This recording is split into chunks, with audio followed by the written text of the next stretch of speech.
भाग्य को और दूसरों को दोष क्यों देना? जब सपने हमारे हैं तो कोशिशें भी हमारी होनी चाहिए। यदि मनुष्य सीखना चाहे तो उसकी प्रत्येक भूल उसे कुछ न कुछ सिखा देती है। झूठी शान के परिंदे ही ज्यादा फड़फड़ाते हैं। तरक्की के बाज की उड्डान में कभी आवाज नहीं होती। समस्या का सामना करें, भागे नहीं, तभी उसे सुलझा सकते हैं।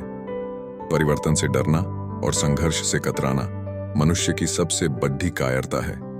सुंदरता और सरलता की तलाश चाहे हम सारी दुनिया घूम के कर लें, लेकिन अगर वो हमारे अंदर नहीं तो फिर सारी दुनिया में कहीं नहीं है।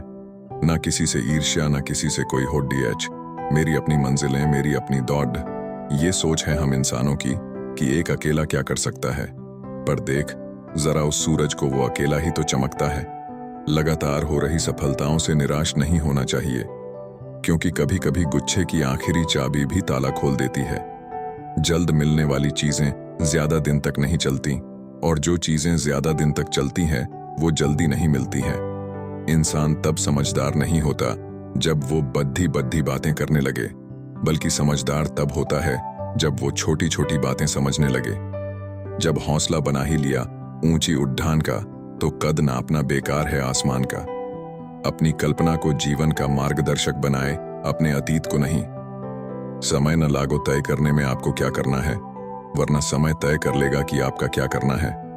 अगर तुम उस वक्त मुस्कुरा सकते हो जब तुम पूरी तरह टूट चुके हो, तो यकीन कर लो कि दुनिया में तुम्हें कभी कोई तोड़ नहीं सकता। कल्पना के बाद उस पर अमल जरूर करना चाहिए। सीढ़ियों को देखते रहना ही पर्याप्त नहीं है, उन पर चढ़ना भी जरूरी है। हमें जीवन में भले ही हार का सामना करना पड़ जाए, मेरी मंजिल तो आसमान है, रास्ता मुझे खुद बनाना है। हजारों मील के सफर की शुरुआत एक छोटे कदम से होती है। मनुष्य वही श्रेष्ठ माना जाएगा जो कठिनाई में अपनी राह निकालता है। पुरुषार्थ से असंभव कार्य भी संभव हो जाता है। प्रतिबद्ध मन को कठिनाई का सामना करना पड़ सकता है, पर अंत में उसे अपने परिश्रम का फल मिलेगा। असंभव समझे जाने वाला कार्य संभव करके दिखाए, उसे ही प्रतिभा कहते हैं। आने वाले कल को सुधारने के लिए बीते हुए कल से शिक्षा लीजिए।